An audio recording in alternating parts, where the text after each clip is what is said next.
Salam jumpa sahabat terkasih, senang sekali saya Ati Margono akan memberikan sharing dengan judul Tujuan Kita Diciptakan. Diambil dari buku Henry Whitcare, tulisan dari Romo Antonius Rajabana OMI. Sahabat terkasih, di masa pandemi ini, seringkali saya mendampingi kelompok-kelompok komunitas, entah itu OMK, WK, lingkungan, atau komunitas lain. Selalu muncul pertanyaan yang kurang lebih senada. Apakah saya kuat dan tetap bertahan dalam situasi pandemi ini? Banyak orang menderita kehilangan pekerjaan, mengalami ekonomi yang sangat menurun, cemas karena ancaman penyakit dan virus, atau ada juga yang gelisah akan masa depan yang sepertinya nggak jelas, serta pertanyaan-pertanyaan tentang kapan pandemi ini akan berakhir. Buat saya pertanyaan itu wajar ya dan sangat relevan. Kemudian saya mencoba merenungkan. Ketika masalah bertubi-tubi muncul dan tidak nampak lagi bagi kita jalan keluar, lalu apa yang harus kita ambil sebagai pegangan? Jawaban yang muncul dalam benak saya justru tombol reset komputer. Coba kita bayangkan sebuah komputer. Kalau komputer itu sudah penuh atau padat isinya, sudah terlalu banyak file yang disimpan, kemudian mulai hang. Dalam benak saya, kita bisa menekan tombol reset, lalu mengembalikan komputer kepada factory setting, pengaturan awal, kemudian memulai lagi sesuatu yang baru dari awal supaya lancar kembali. Lalu bagaimana dengan kita manusia?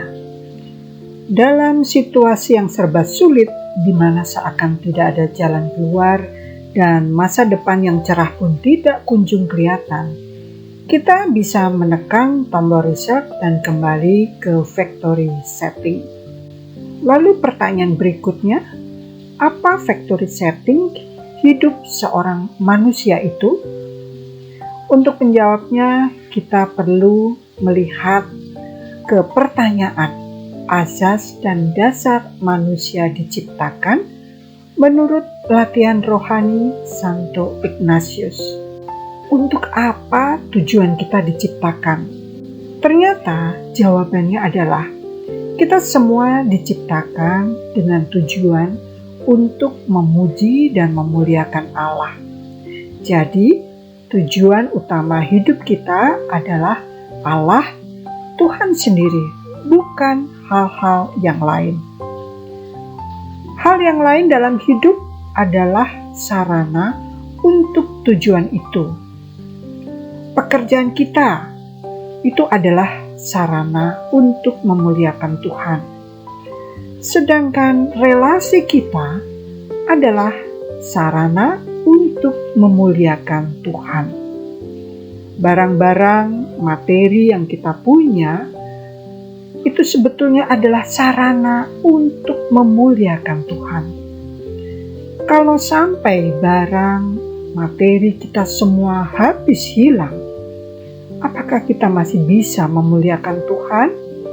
Masih bisa. Kalau relasi kita hilang, pekerjaan kita hancur, usaha kita bangkrut, apakah kita masih bisa memuliakan Tuhan? Juga masih bisa, karena semua hal itu hanya sarana dan bukan tujuan. Inilah asas dan dasar atau factory setting hidup kita. Kita diciptakan untuk memuji dan memuliakan Tuhan.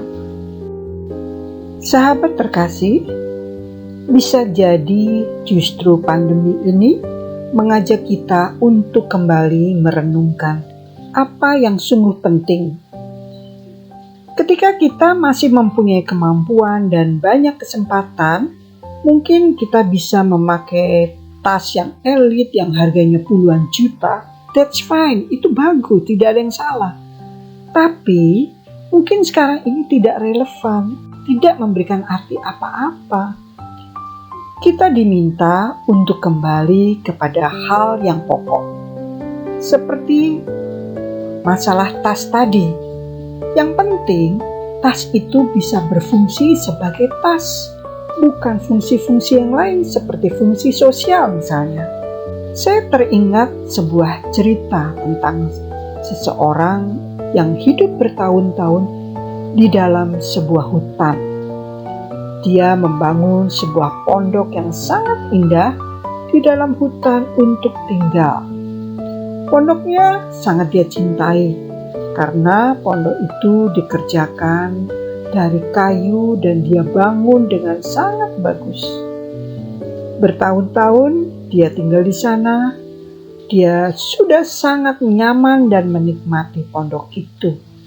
Pondok itu begitu homey. Suatu ketika, sekembalinya dia dari pergi mencari rezeki di luar, dia menemukan pondoknya sudah habis terbakar. Dia sungguh-sungguh terpukul karena dia harus memulai membangun pondok itu mulai dari nol kembali. Meski begitu, dia tetap mulai membangun. Dia mulai menggali tanah untuk membuat fondasi. Dan ketika galiannya sudah semakin dalam, apa yang terjadi? Tanpa diduga, dia menemukan harta karun yang begitu besar di dalam tanah. Bertahun-tahun dia tinggal dengan sangat nyaman di atas tanah itu. Dia tidak menyadari bahwa ada harta karun yang begitu besar di dalamnya, sampai pondok itu terbakar dan dia harus membangun fondasi untuk pondok yang baru.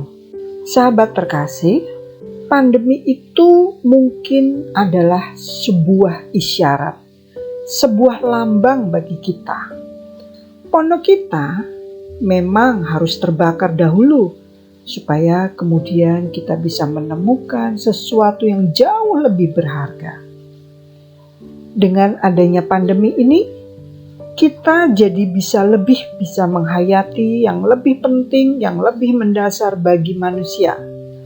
Apa saja, yaitu cinta, rasa hormat, saling membutuhkan, solidaritas, iman, dan lain sebagainya.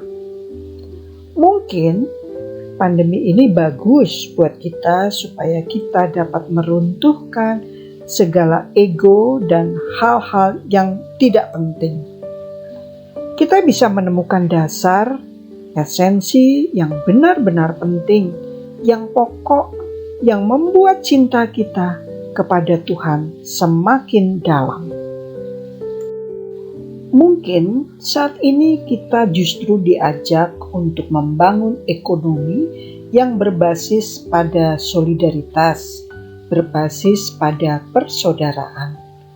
Kalau masing-masing dari kita berdagang, membuka PO, dan saling mendukung satu sama lain, lama-kelamaan kita semua akan menjadi kuat.